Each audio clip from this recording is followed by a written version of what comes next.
കേന്ദ്ര ഇലക്ഷൻ കമ്മീഷന്റെ വാർത്താ സമ്മേളനം കഴിഞ്ഞ ദിവസം ഉണ്ടായിരുന്നു. രാവിലെയാണ് ഇന്ന് വൈകുന്നേരം 3 മണിക്ക് വാർത്താ സമ്മേളനം ഉണ്ടാകുമെന്ന അറിയിപ്പ് ഇലക്ഷൻ കമ്മീഷൻ നൽകിയത്. സ്വാഭാവികമായും അഭ്യൂഹങ്ങൾ രാവിലെ മുതലേ പടർന്നു തുടങ്ങിയിരുന്നു. 3 സംസ്ഥാനങ്ങളിലേക്കും ജമ്മു കാശ്മീരിലേക്കുമുള്ള നിയമസഭാ ഇലക്ഷൻ പ്രഖ്യാപിക്കും എന്ന് തന്നെയായിരുന്നു എല്ലാവരും കരുതിയത്. കേരളത്തെ സംബന്ധിച്ച് കേരളത്തിൽ ഒഴിവന്ന 2 സീറ്റുകളുണ്ട് നിയമസഭയിലേക്ക്. അതോടൊപ്പം തന്നെ പാർലമെന്റ് വയനാട് മണ്ഡലം. ഈ 3 മണ്ഡലങ്ങളിലും തെരഞ്ഞെടുപ്പ് പ്രഖ്യാപിക്കുമെന്നും കരുതിയിരുന്നു എല്ലാവരും. എന്നാൽ 2 സംസ്ഥാനങ്ങളിലേക്ക് മാത്രമുള്ള തെരഞ്ഞെടുപ്പാണ് ഇപ്പോൾ പ്രഖ്യാപിച്ചത്, ഹരിയാനയും ജമ്മു കാശ്മീരും. എന്തുകൊണ്ടാണ് മഹാരാഷ്ട്രയെ ഒഴിവാക്കിയത്? എന്തുകൊണ്ടാണ് ജാർഖണ്ഡിനെ ഒഴിവാക്കിയത്? ഈ ചർച്ച ദേശീയ തലത്തിൽ നടന്നുകൊണ്ടിരിക്കുകയാണ്. അമിത്ഷായെയും മോദിയെയും പരിഹസിച്ചുകൊണ്ടാണ് ഇന്ത്യ മുന്നണിയിലെ നേതാക്കൾ രംഗത്ത് വരുന്നത്. പ്രത്യേകിച്ച് മഹാരാഷ്ട്രയിൽ എക്കാലവും ഹരിയാനയോടൊപ്പമാണ് തെരഞ്ഞെടുപ്പ് നടക്കാറുള്ളത്. വലിയ രാഷ്ട്രീയ പ്രശ്നങ്ങളൊന്നും മഹാരാഷ്ട്രയിൽ ഇല്ല. എന്തുകൊണ്ട് മഹാരാഷ്ട്രയിൽ ഇലക്ഷൻ പ്രഖ്യാപിച്ചില്ല എന്ന് മുഖ്യ തെരഞ്ഞെടുപ്പ് കമ്മീഷണർ ചോദിച്ചപ്പോൾ അവിടെ ഉത്സവകാലമാണ്, വെള്ളപ്പൊക്കമുണ്ടായിട്ടുണ്ട്, അതുകൊണ്ട് നീട്ടിവെക്കുന്നു എന്നാണ് പറഞ്ഞത്. കാലാവധി തീരുന്നതിന് മുമ്പ് എന്ന് വെച്ചാൽ നിയമസഭയുടെ കാലാവധി തീരുന്നതിന് മുൻപ് തന്നെ ഇലക്ഷൻ പ്രഖ്യാപനം ഉണ്ടാകും എന്ന ഉറപ്പ് നൽകിയിട്ടുണ്ട് ഇലക്ഷൻ കമ്മീഷണർ. അത് നടത്തിയേ തീരൂ. അത് ഭരണഘടനാപരമായി നടത്തേണ്ട ഉത്തരവാദിത്തമാണ് ഇലക്ഷൻ കമ്മീഷനുള്ളത്. പക്ഷേ ഹരിയാനയിൽ നടക്കുന്ന തിരഞ്ഞെടുപ്പിനോടൊപ്പം തന്നെ മഹാരാഷ്ട്രയിലും തെരഞ്ഞെടുപ്പ് നടക്കുക എന്ന പതിവ് രീതിയിൽ നിന്ന് എന്തിന് ഇലക്ഷൻ കമ്മീഷൻ പുറകോട്ട് പോയി എന്ന ചോദ്യം ചോദിക്കുന്നത് മഹാരാഷ്ട്രയിലെ രാഷ്ട്രീയ കക്ഷികൾ തന്നെയാണ്. ഇന്ത്യ മുന്നണിയിലെ ഘടക കക്ഷികൾ തന്നെയാണ്. NCP നേതാക്കളും ഉദ്ധവ് താക്കറെയും ഒക്കെ ഈ ചോദ്യവുമായി രംഗത്ത് വന്നിട്ടുണ്ട്. ഉദ്ധവ് താക്കറെ ബോസിന്റെ അനുവാദം കിട്ടിയില്ലായിരിക്കും എന്ന് പറഞ്ഞുകൊണ്ടാണ് ഇലക്ഷൻ കമ്മീഷനെ കളിയാക്കുന്നത്. ബോസിന്റെ അനുവാദം കിട്ടിയില്ലായിരിക്കും എന്ന്. ബോസ് അവർക്ക് അനുവാദം കൊടുത്തില്ലെന്നായിരുന്നു. അതാണ് അദ്ദേഹത്തിന് കൃത്യമായ വാക്ക്. ബോസ് അവർക്ക് എന്ന് വെച്ചാൽ ഇലക്ഷൻ കമ്മീഷന് അനുവാദം കൊടുത്തില്ലായിരിക്കും. ആരാണ് ബോസ്? ബോസ് മറ്റാരുമല്ല, ഇന്ത്യൻ പ്രധാനമന്ത്രി നരേന്ദ്രമോദി തന്നെയാണ്. അസിസ്റ്റന്റ് ബോസ് ഉണ്ട്, അത് മറ്റാരുമല്ല, അമിത്ഷാ തന്നെയാണ്. ഈ 2 പേരും മഹാരാഷ്ട്രയെ ഭയപ്പെടുന്നു. എന്തുകൊണ്ടാണ് ഈ 2 നേതാക്കളും BJPയും മഹാരാഷ്ട്രയെ ഭയപ്പെടുന്നത്? അതറിയണമെങ്കിൽ ലോക്സഭാ ഇലക്ഷനിലെ റിസൾട്ട് എന്താണ് എന്ന് അറിഞ്ഞാൽ മതി. ലോക്സഭാ ഇലക്ഷനിൽ മഹാരാഷ്ട്രയിൽ കഴിഞ്ഞ തവണ NDA മുന്നണിക്ക് കനത്ത തിരിച്ചടി, BJPക്ക് കനത്ത തിരിച്ചടിയാണ് ലഭിച്ചത്. 2019 വൻ മുന്നേറ്റമാണ് മഹാരാഷ്ട്രയിൽ BJP ഉണ്ടാക്കിയത്. 2019 23 സീറ്റാണ് BJPക്ക് ലഭിച്ചത്. 19 സീറ്റ് ശിവസേനയ്ക്കും, BJPയോടൊപ്പമുള്ള ശിവസേനയ്ക്ക് ലഭിച്ചത് 19 സീറ്റാണ്. 23 BJP ഒറ്റയ്ക്ക് നേടിയിട്ടുണ്ട്, 23 സീറ്റ്. അവിടെ നിന്നാണ് ഇത്തവണ ഇലക്ഷൻ നടന്നപ്പോൾ BJPക്ക് ലഭിച്ചത് വെറും 9 സീറ്റ്. 23 നിന്ന് 9 അങ്ങ് വീണിരിക്കുന്നു BJP. അതോടൊപ്പം തന്നെ ശിവസേന ഷിൻഡെ വിഭാഗത്തിന് ലഭിച്ചത്, പിന്നീടാണ് ശിവസേന പിളരുന്നത്, BJPയോടൊപ്പമുള്ള ഷിൻഡെ വിഭാഗത്തിന് ലഭിച്ചത് വെറും 7 സീറ്റ്. തകർന്നു പോയത് NCP വിട്ടുവന്ന അജിത് പവാറാണ്. അജിത് പവാർ പക്ഷത്തിന് 1 സീറ്റ് മാത്രമാണ് ലഭിച്ചത് എന്നോർക്കണം. അങ്ങനെ ആകെ നേടിയത് വെറും 17 സീറ്റ് മാത്രം. അതുകൊണ്ട് മഹാരാഷ്ട്രയെക്കുറിച്ച് വലിയ പേടിയുണ്ട് BJPക്ക്. മഹാരാഷ്ട്രയിൽ ഇലക്ഷൻ നടന്നാൽ, മഹാരാഷ്ട്ര എന്നൊക്കെ പറയുന്നത് BJPയെ സംബന്ധിച്ചിടത്തോളം അവരുടെ തുരുത്തായിരുന്നു, അവരുടെ നാടായിരുന്നു, ശിവജിയുടെ നാടാണ്. അതുകൊണ്ട് തന്നെ മഹാരാഷ്ട്രയിൽ തോക്കുകയോ അത് സഹിക്കാൻ കഴിയില്ല BJPക്ക്. തോൽക്കാൻ പോകുന്നു എന്നത് ഒരു പച്ച പരമാർത്ഥമാണ്.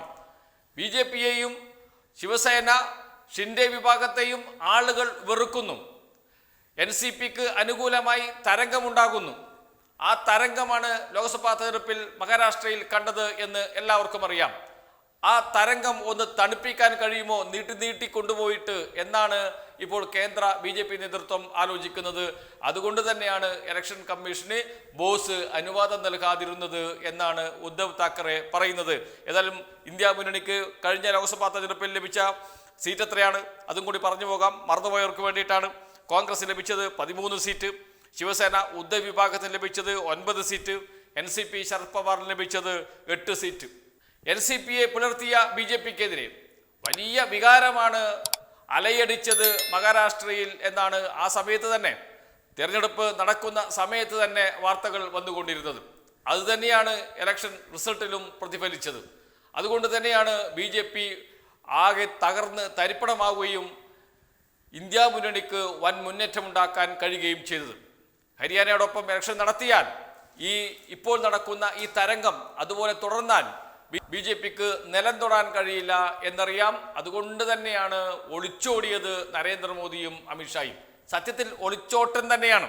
പരിഹസിച്ച് കൊല്ലുക എന്നൊക്കെ പറയുന്നില്ലേ, അത് തന്നെയാണ് ഇപ്പോൾ മഹാരാഷ്ട്രയിൽ നടക്കുന്നത്. ബി ജെ പിക്കെതിരെ, മോദിക്കെതിരെ, അമിത്ഷായ്ക്കെതിരെ പരിഹാസം ചൊരിയുകയാണ് ചെയ്യുന്നത് ഇന്ത്യ മുന്നണി നേതാക്കൾ. ഒരു രാഷ്ട്രം ഒരു തെരഞ്ഞെടുപ്പ് എന്നൊക്കെ വെറുതെ പറയുന്നതാണോ എന്നും മഹാരാഷ്ട്രയിൽ മാത്രമാണോ മഴയുണ്ടായിരുന്നത് എന്നും ചോദിച്ചുകൊണ്ടാണ് ഉദ്ധവ് താക്കറെ വിഭാഗം രംഗത്തെത്തിയിരിക്കുന്നത്. ഒരു തന്ത്രവും വിലപ്പോവില്ല. മഹാരാഷ്ട്രയിലെ ജനങ്ങൾ ബുദ്ധിയുള്ളവരാണ്.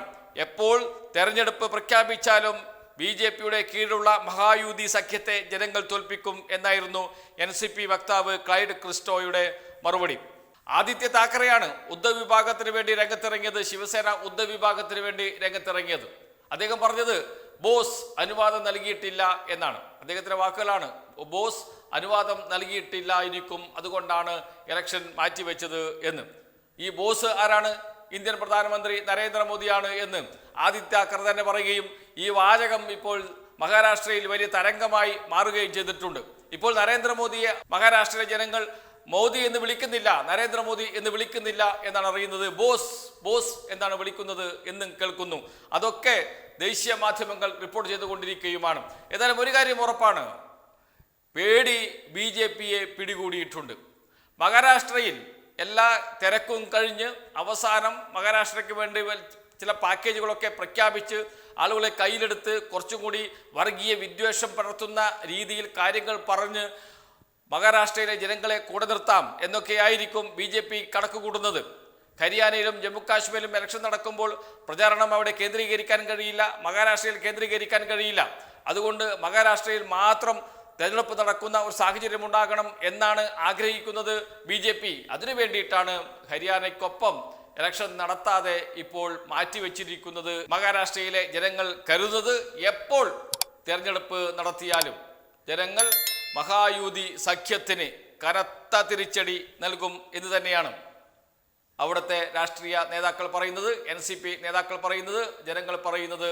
നേരത്തെ ഉണ്ടായിരുന്ന BJP വിരുദ്ധ തരംഗം അതുപോലെ തുടരുന്നു എന്ന വാർത്തകളാണ് ദേശീയ മാധ്യമങ്ങൾ വായിക്കുമ്പോൾ നമുക്ക് ലഭിക്കുന്നത്.